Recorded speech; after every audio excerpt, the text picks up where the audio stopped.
Everybody, what is going on? So today I am going to go over a few drywall tools that I've been enjoying using. Now I'm not doing drywall for a living. I am just doing some reno stuff in the 116-year-old house that we bought. And we didn't redo all the drywall in here.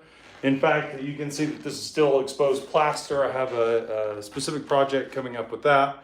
And I just thought that I'd go over a few of these tools that I've been kind of trying out and working with and give a little insight on what I like about them and whatnot. There will be individual tool reviews of this stuff that won't be as long as this live. So if you want that, subscribe to the channel and you can get those as they come out as well. So I want to thank you all for lots of people have been looking in recently and hitting the channel, which I really appreciate and hope to retain some of you guys as viewers. So keep checking back and see what's going on. But today, the first thing we're going to talk about is this little Diablo reusable sanding block. It is a foam block. This back side of it's really hard.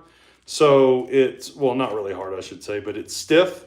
So it doesn't hardly impress. So it makes a good flat, surface for blocking. And then this side is really squishy and spongy and makes for good contouring. And I found it especially on these walls because I'm not trying to get these walls flat. I'm just trying to get them smoother and flatter. Once again, this is a 115-year-old house and we did not re-sheetrock. We didn't re-stud or shim out. I'm just working with what I got here, just trying to get it done a little bit that I can. And so this has been a lifesaver because some of those dips when you try to use the block, I mean the small block's fine, but if I'm using this Marshall block, it's a little broad for some of that stuff because there's subtle waves in this house because of the age of it and how it was done. This sheetrock looks like it was laid, in the 60s. The seams aren't even taped, and so that kind of gives you an indication of when this all started. And so this has been my go-to for most of the touch-up sanding stuff. Couple of reasons I really like this thing is that one, you're not always having to keep a box of big blocks around like the sponges that you usually sand with. Two, instead of having to have a 80 grit block and 100 grit or 120 grit or whatever you might be using, and having one of each everywhere, and trying to keep up with them all, you can actually just use this one and you can Velcro off this mesh, put on a different mesh, and now you have whatever grit you need, and all you have to keep on you are different sheets of mesh sandpaper. The other thing is that the mesh sandpaper on these last a long time. Surprisingly long time. I was not expecting them to last this long. So that's been good. Are they perfect? Absolutely not. Would you want them? Let me put this down. Would you want them for commercial use? Maybe. That's up to you. I will tell you, they tend to roll off when you're if you're really trying to sand an area that's got some texture that you're trying to get out and it's too small for a normal size block or something like that. These will roll under or roll back on you or roll under on you as you push forward like that.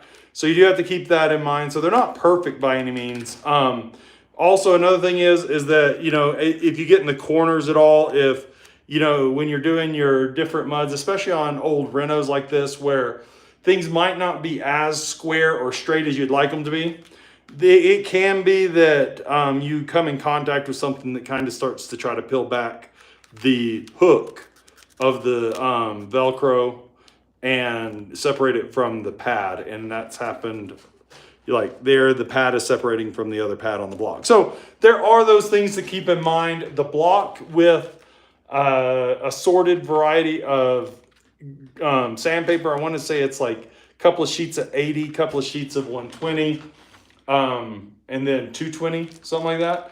It's about 15 bucks. And then each grit of sandpaper in the mesh form you buy for replacement, they come in packs of 10 or more. I think you can get them 10, 50, and 100 if I remember correctly. And those for the 10 pack are about $9.95 or something like that. So keep that in mind. You're paying, it's not cheap, but is it cheaper than the other sponge sanders? Maybe, right? Maybe. One thing to keep in mind is that they are limited. They're just square blocks.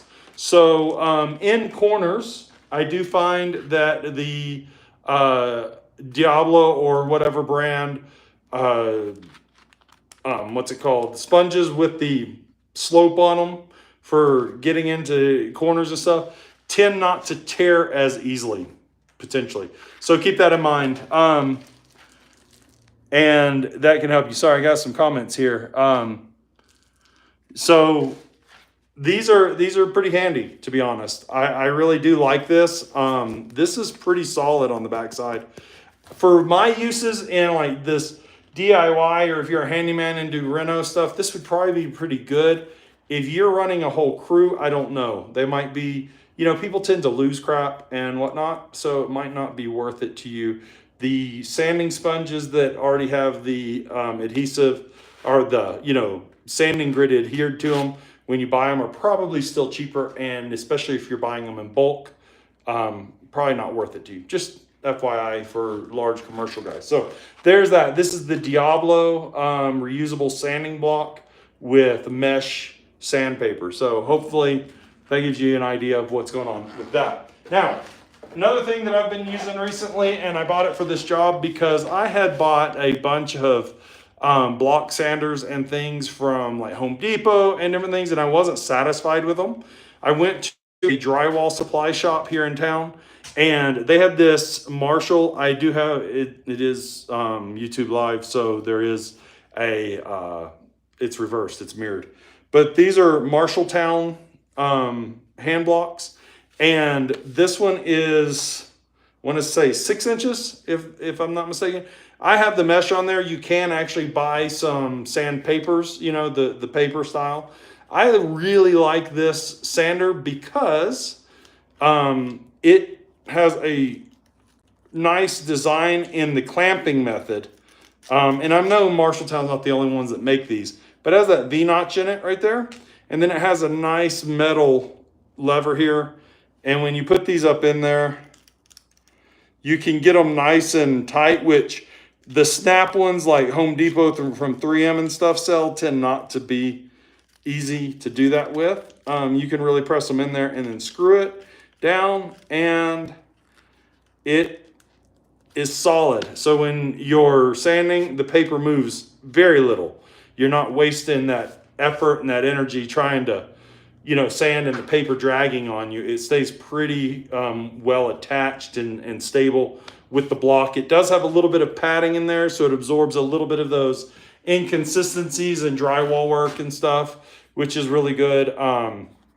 I've been really pleased with this. It's really well built overall, so it makes a long use tool. It's not plastic, so the spine here isn't like bending when you're sanding. Not that you should be pressing that hard, but you know what I mean. Like it feels more rigid in the hand, and that, of course, to me is worth it. Are they more expensive? Yeah, they're more expensive. I want to say this one was like $30, but that's really not that much more expensive than the ones that I've seen at Home Depot or the ones I had purchased in the past. So this Marshalltown one has been something that I'm actually pretty interested in and happy to have around the house.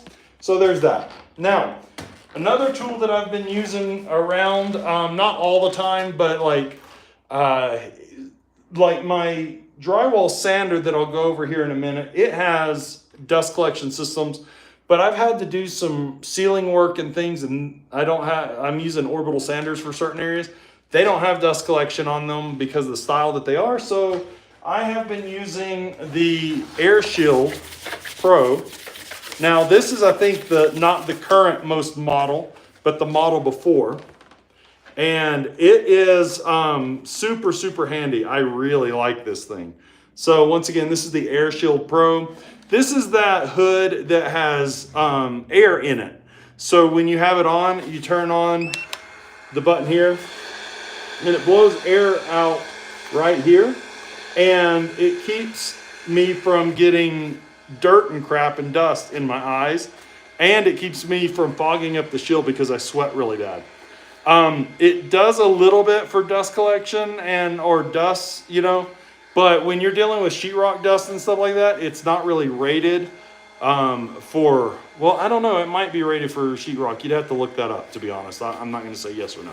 I know that it's not rated for fumes. And if you're doing anything that has fumes, like when I weld, well, I wouldn't be using this, but when I weld and there are gases in the air, even when I stop and I start grinding or whatever, you wouldn't want to use this because it's not, or if you're around anything that's off gassing that is hazardous and you need to use a respirator, you want to use a micro respirator under these, and you can find those. I've been using the Miller one, but Miller just has, it's a compact one that goes under your hood for welding, and Miller just rebrands another one. It's those purple ones. I'll have to look those up and let you know. But this thing is awesome because it has that air. Maybe you can hear that. It has that air system in it, and it keeps the shield clear from fogging up, and it keeps you cool as well. So it's made a huge difference for me working when I'm doing sculpting with the wood and stuff I do outside, and I'm using like rotary tools and there's dust everywhere. I use this a lot, and it keeps me much more comfortable. So the Air Shield Pro, been super proud of this thing. It is a little heavy. Not gonna lie, it does have filters in it. So if you snap these front tabs like so, there's your filters. Mine need to be cleared out, as you can tell. I need to replace them. It's time. I've had these filters for a while and cleaned them bunches of times.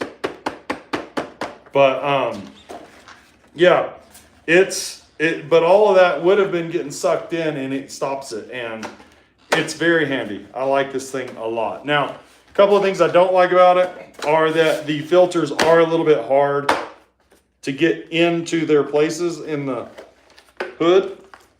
And also, it is a little heavy, I'm not gonna lie. And then on top of that, the other thing is that the head suspension unit, even though it has this ratchet on it, is not the easiest to use. It's kind of cumbersome and not the highest quality. So it's a little clunky, and there's that. But it has worked quite well for doing sheetrock work as well, or drywall work when I'm having to do it, and it's like dusting up really bad, and I want to like be able to use a mask and not get it all fogged up, because that's a real problem I have, is that they all fog up on me. So there's that, right?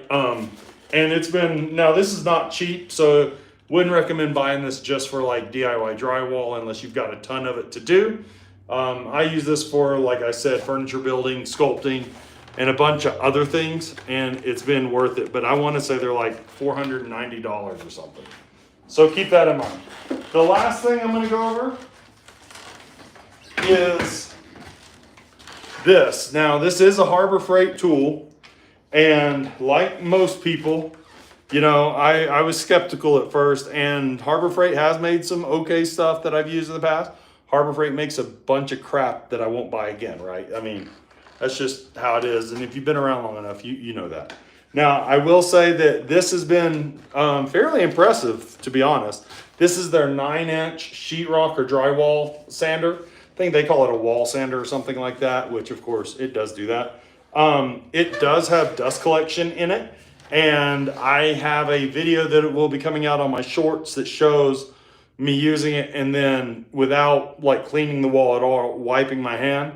And all I'm using is the rigid shop vac that's pretty typical from Home Depot. And the adapters that they sent didn't really work, so it sits right on this one, fine, which it stays on pretty well. The only problem I have is that I wish I had more hose for the shop vac, because the short length of hose that the shop vac comes with on this makes it kind of cumbersome. Like, if you go up to the top of a 7-foot or 8-foot wall, you would be not fully extending the hose, but the shop vac would have to be somewhat close to you. And if you had a little bit more hose, that would be helpful. The other thing that I'm not super fond of is the cord is pretty short. Of course, you can use an extension cord, so it's not like the end of the world. But as most of you guys know, whether you're doing DIY or you're doing it professionally, short cords mean that you have to use extensions, and extensions mean there's 2 more plugs that could potentially come undone on you. And then you have to, maybe you have the extension cord and it's just too long for what you need, and so you've got extra cord hanging around or whatever. I wish this cord was about 1.5 times the length that it is. I want to say it's probably around 9 foot, maybe 10. It'd be nice if it was around 15, and I think that'd be a good length, but it's not. So keep in mind, somewhere around 9 or 10 foot. Now, this is just the basic, like middle basic length of it, right? It's about, I don't know, 5 foot, 4.5 foot long in its base form.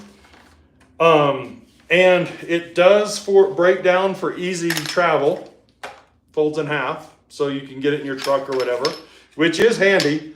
I don't really need that because I'm just doing DIY stuff, so there's not much, but the head does swivel pretty well.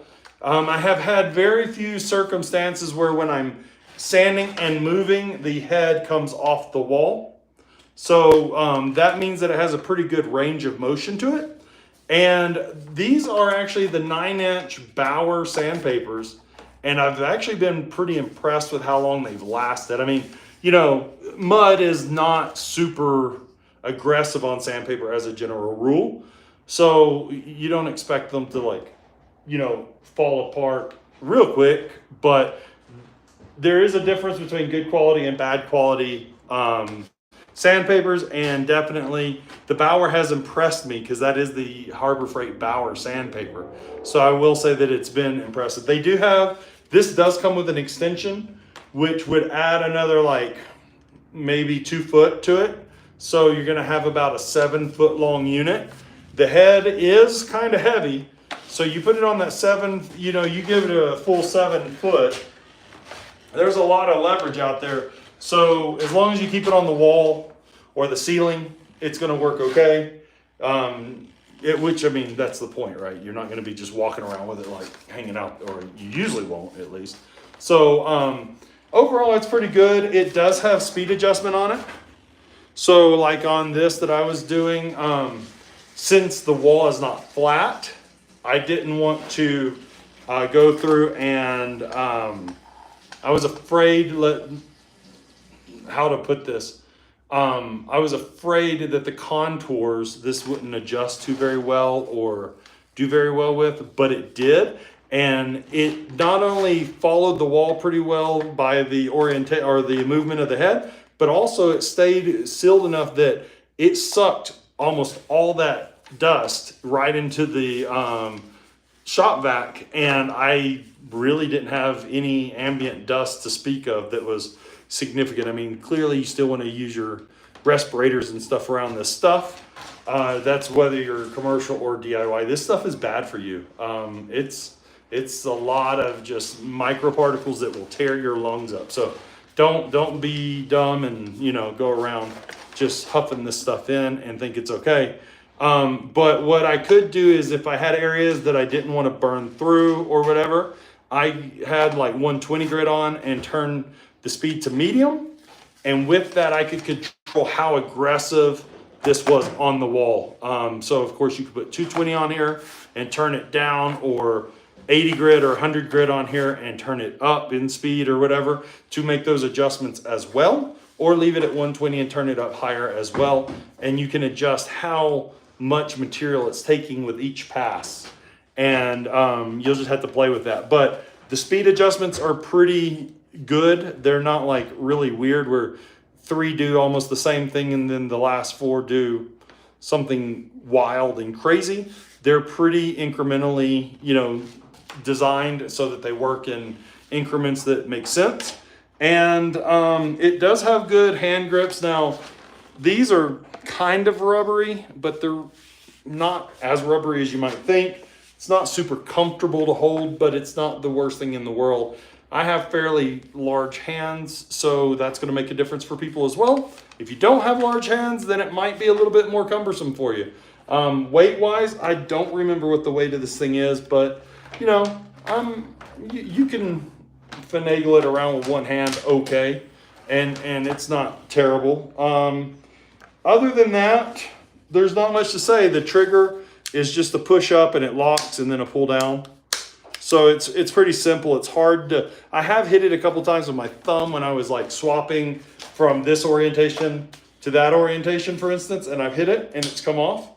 But other than that, I don't really find that the trigger's not really in my way. So it's been okay.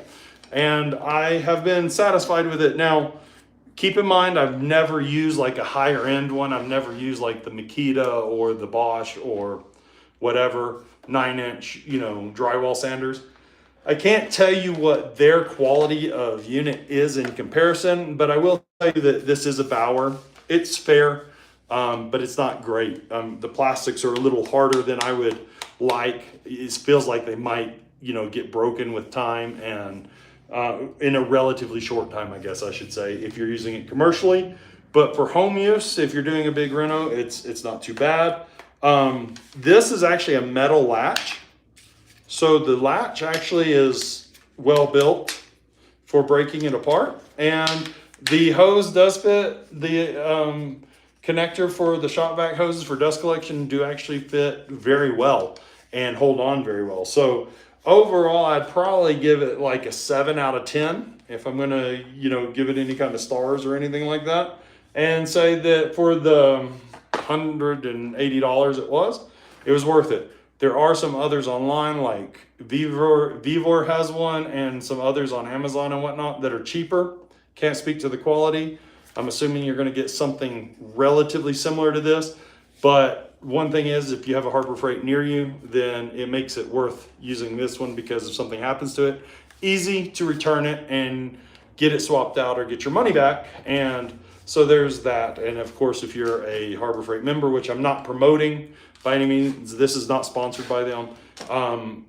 You always have the option of getting the upgraded warranty stuff that is a little bit more beneficial for some people. I usually don't do it, but so overall, yeah, very good. So I have been super happy with the Diablo reusable blocks. I've been really happy with the Air Shield Pro. I've also been really happy with the Marshalltown block that we talked about earlier in the this live as well. And yeah, I think that's pretty much all I covered today. And I will come back to you guys next week with another live about some tools, and hopefully you guys will enjoy it. And if you haven't yet, please subscribe, and hopefully you'll like the videos that I put out. I'm doing a number of shorts, but I'm also going to review each one of these tools individually in a longer format, like 5 minutes or so is what I'm trying to keep them to for you guys. So hopefully that's interesting to you guys as well. Thanks everybody who stopped by and commented, and I will see you guys in the next one. Take care.